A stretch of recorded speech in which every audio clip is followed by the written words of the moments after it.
রাষ্ট্রীয়ভাবে দিন কায়েমের সঠিক মাধ্যম কোনটি, দাওয়াত নাকি নির্বাচন পদ্ধতি? বিষয়টি স্পষ্ট করার অনুরোধ রইল।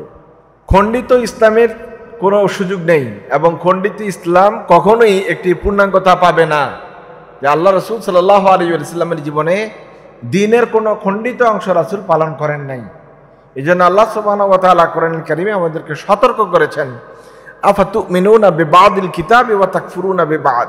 কোরআনের কিছু অংশ মানা আর কিছু অংশ না মানা, এটা দ্বারা একটি মানুষ পূর্ণাঙ্গ মানুষ হয় না, পূর্ণাঙ্গ ইমানদার হয় না, রাষ্ট্র ব্যবস্থায় একটা প্রকৃত রাষ্ট্র ক্ষমতা তৈরি হয় না। বরং আপনাকে যদি একজন পূর্ণাঙ্গ মুসলমান হতে হয়, তাহলে ইসলামে অনুমোদিত সকল কাজ সমান্তরালভাবে আপনাকে চালিয়ে যেতে হবে। একজন খুব নামাজ পড়ে রোজা রাখে না, এটা তো ইসলাম না। খুব রোজা রাখে নামাজ পড়ে না, এটার নাম তো ইসলাম না। নামাজ পড়ে রোজা রাখে জাকাত দেয় না, এটার নাম তো দিন না। দিন হলো আপনি দিনের যতগুলো অর্গান আছে, যতগুলো কাজ আছে, যতগুলো শাখা আছে, সকল শাখায় সমানভাবে আপনার প্রয়োজন অনুযায়ী, যোগ্যতা অনুযায়ী, দক্ষতা অনুযায়ী আন্তরিকতার সহিত পরিচালনার চেষ্টা করার নাম হলো দিন। এখন আপনি কোন অংশকে মানলেন আর কোন অংশকে মানলেন না, এটা দ্বারা আপনি পূর্ণাঙ্গ ইমানদার হওয়ার যেমন সুযোগ নেই, আর এভাবে মানার দ্বারা রাষ্ট্র ক্ষমতায় ইসলাম যাওয়ার কোনো সুযোগ নেই। এজন্য প্রথম কাজ হলো দাওয়াত। প্রশ্ন করেছেন দাওয়াত নাকি নির্বাচন পদ্ধতি রাষ্ট্রীয় ক্ষমতায় যাওয়ার জন্য। এক নম্বর কাজ হলো দাওয়া ইলাল্লাহ, মানুষদেরকে আল্লাহর রাস্তায় ডাকা। আল্লাহর রাস্তায় ডেকে মানুষদেরকে একটা দক্ষ কর্মী তৈরি করতে হবে।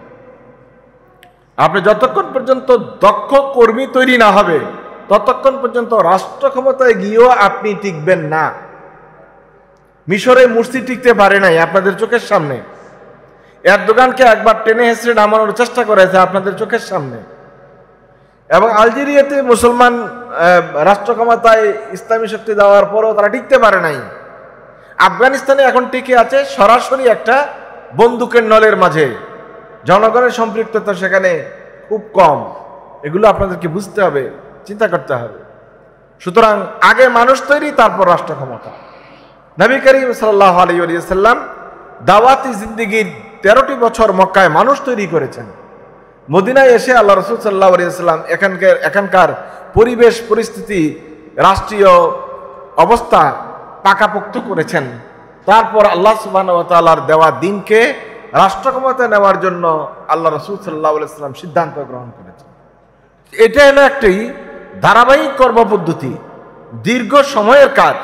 হঠাৎ করে হুট করে ধরে আপনি রাষ্ট্র ক্ষমতায় কিছু মানুষ মেরে আপনি ক্ষমতায় বসে গেলেন, এই রকম রাজনীতির কথা ইসলাম বলে না।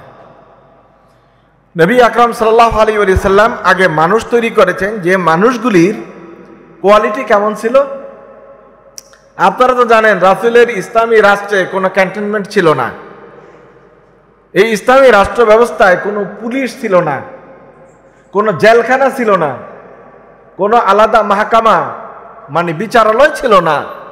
এটি ছিল রাসূল সাল্লাল্লাহু আলাইহি ওয়াসাল্লামের রাষ্ট্র ব্যবস্থাপনা।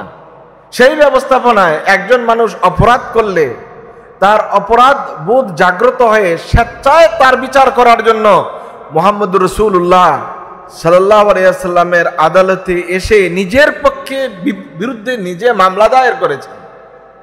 এমন মানুষ আল্লাহ রাসূল সাল্লাল্লাহু আলাইহি ওয়াসাল্লাম তৈরি করেছেন। হাদিস শরীফে দেখবেন কিতাবুল হুদুদে হাদিস আছে, রাসূলুল্লাহ সাল্লাল্লাহু আলাইহি ওয়াসাল্লামের কাছে এক সাহাবী আসলেন, বললেন ইয়া রাসূলুল্লাহ কাদ জানাইতু, আমি জিনা করেছি, আমার বিচার করেন। রাসূল অন্যদিকে মুখ ফিরিয়ে নিলেন। সাহাবী আবার ওই পাশে গেলেন, গিয়ে আবার বললেন ইয়া রাসূলুল্লাহ আমি জিনা করেছি, আমাকে শাস্তি দেন। রাসূল আবার মুখ ঘুরিয়ে নিলেন। সাহাবী আবার ঘুরে এপাশে আসলেন, বলেন ইয়া রাসূলুল্লাহ আমি জিনা করেছি, আমাকে শাস্তি দেন। এই যে মনোগত দিক থেকে একজন মানুষের পরিবর্তন হয়ে যাওয়া, যে আমি অন্যায় করেছি, আমার অন্যায়ের, আমার পাপের, আমার গুনাহের বিচার আমাকেই নিতে হবে, এই অনুভূতি তৈরি হওয়া কয়টি মানুষ আমরা তৈরি করতে পেরেছি। কাজে দাওয়াতের কাজ এটা হলো 1 নম্বর কাজ। আল্লাহ সুবহানাহু ওয়া তাআলা সকল আম্বিয়া আলাইহিস সালাতু ওয়াস সালামকে দাওয়াত ও তাবলীগের ফরজিয়ত দিয়ে প্রেরণ করেছেন। তোমার কাজ হলো মানুষদেরকে দাওয়াত দেওয়া। দ্বীনের দিকে, ইসলামের দিকে, ইমানের দিকে, হক কাজের প্রতি দাওয়াত দেওয়া 1 নম্বর কাজ। এইভাবে আপনাকে কর্মী বাহিনী তৈরি করতে হবে, যে কর্মী বাহিনী ঘুষ দিলে ঘুষ নিবে না, যে কর্মী বাহিনী অন্যায় করতে বলে রুখে দাঁড়াবে, যে কর্মী বাহিনী মুখের উপর দাঁড়িয়ে নেতাকে বলবে এই কাজটি আপনি অন্যায় করেছেন, যে কর্মী বাহিনী বিপদে পড়লে ইসলামী রাষ্ট্রের সুরক্ষা দেওয়ার জন্য আত্মদান করতে দাঁড়িয়ে যাবে, এই রকম কর্মী বাহিনী তৈরি করা আপনার জন্য 1 নম্বর কাজ। রাষ্ট্র ক্ষমতায় যাওয়া ছেলে খেলা নয়। যেতে পারবেন, থাকতে পারবেন না, কারণ আপনি জনভিত্তি তৈরি করতে পারেননি। এই জনভিত্তি তৈরি করার জন্য, আল্লাহমুখী মানুষ তৈরি করার জন্য দাওয়াত ইলাল্লাহর কোনো বিকল্প কাজ নাই। এজন্য আল্লাহ সুবহানাহু ওয়া তাআলা যুগে যুগে আম্বিয়া আলাইহিস সালাতু ওয়াস সালামদেরকে দায়ী হিসেবে প্রেরণ করেছেন। মানুষের মধ্যে আল্লাহ তাআলার প্রতি বিশ্বাস, ভালোবাসা, ভয় এগুলো তৈরি করে দিতে হবে। অন্তর থেকে একজন মানুষ আল্লাহ তাআলাকে ভালোবাসবে, ভয় করবে, আখিরাতে বিশ্বাস করবে, নাজাতের জন্য আল্লাহ তাআলার কাছে ধন্য দেওয়ার মানসিকতা তৈরি হবে। নিজের অপরাধ বোধের জন্য রাতের বেলায় আল্লাহ তাআলার কাছে কান্নাকাটি করার অভ্যাস তৈরি করে দিতে হবে। এই মানুষগুলোকে এইভাবে তৈরি করার জন্যই কিন্তু দায়ী ইলাল্লাহ হিসাবে আল্লাহ সুবহানাহু ওয়া তাআলা আম্বিয়া আলাইহিস সালাতু ওয়াস সালামকে প্রেরণ করেছেন। এইটা হলো রাষ্ট্র ব্যবস্থা, ইসলামী রাষ্ট্র ব্যবস্থার ভিত তৈরি করে। এখন নির্বাচন পদ্ধতির সাথে এটার মিলানোর কিছুই নাই। নির্বাচন পদ্ধতি হলো রাষ্ট্র ক্ষমতায় যাওয়ার একটা অনুষঙ্গ, জরুরি কিছুই না। এমন যদি হয় যে বাংলাদেশের নয়, পৃথিবীর সব দেশের মানুষই, যেখানে মুসলমানদের সংখ্যা বেশি, তারা একমত হয়ে সবাই মনে করলো নির্বাচন লাগবে না, নির্বাচন আমরা চাই না, জুলাই আন্দোলনের মতো নির্বাচন লাগবে না, আমাদের এই আন্দোলনে আমরা উমুককে নেতা মনে করি, তিনি খেলাফতে বসে যাক, সম্ভব। কিন্তু আমরা কি ওই কর্মী তৈরি করতে পেরেছি? কারণ এখন যদি ইসলামের পক্ষে হ্যাঁ না ভোট দেন, এখন যদি ইসলামের পক্ষে হ্যাঁ না ভোট দেন, যে সংসদে কি মুসলমান ইসলাম যাবে, ইসলামী আইন বাস্তবায়ন হবে না অন্য কিছু হবে, তাইলে কি আব্দুল করিম, আব্দুর রহিম, আব্দুল্লাহ এই নামের মানুষগুলো বিপক্ষে ভোট দেওয়ার মতো লোক পাওয়া যাবে না? কথা বলেন না কেন, পাওয়া যাবে না? একদল লোক এমনও পাবেন যার নাম আব্দুল্লাহ, আব্দুর রহিম, আব্দুল করিম, সে বলবেন যে ইসলামী আইন বাস্তবায়ন হোক, এটা আমি চাই না। এরকম তো সরাসরি মিডিয়াতেই বলেছে, কথা ঠিক কিনা বলেন? মিডিয়ার সামনেই বলেছে আমরা ইসলামী আইন শরিয়া মানি না। তাইলে এর বিপক্ষে একজন মুসলমান, যেখানে কথা বলার কোনো সুযোগ নাই, ওই মুসলমান যদি একথা বলে, তাহলে আপনি কিভাবে শুধু নির্বাচন পদ্ধতি দিয়ে ইসলাম কায়েম করবেন? এটাও কিন্তু জটিল। কারণ যখনই ভোট দেবেন তখন নামদারি মুসলমানদের সংখ্যা প্রকৃত ইমানদারদের চেয়ে বেশি, কথা ঠিক কিনা বলেন? তো এই নামদারি মুসলমানগুলি কি ইসলামের পক্ষে ভোট দেবে? ভোট দেবে না। সুতরাং নির্বাচন পদ্ধতি একমাত্র পদ্ধতি না, কিন্তু যেহেতু শান্তিপূর্ণ ব্যবস্থায় এর চেয়ে ভালো কোনো পদ্ধতি নাই, মন্দের ভালো হিসেবে ওলামায়ে কেরাম মনে করেন এটা গ্রহণ করা যেতে পারে।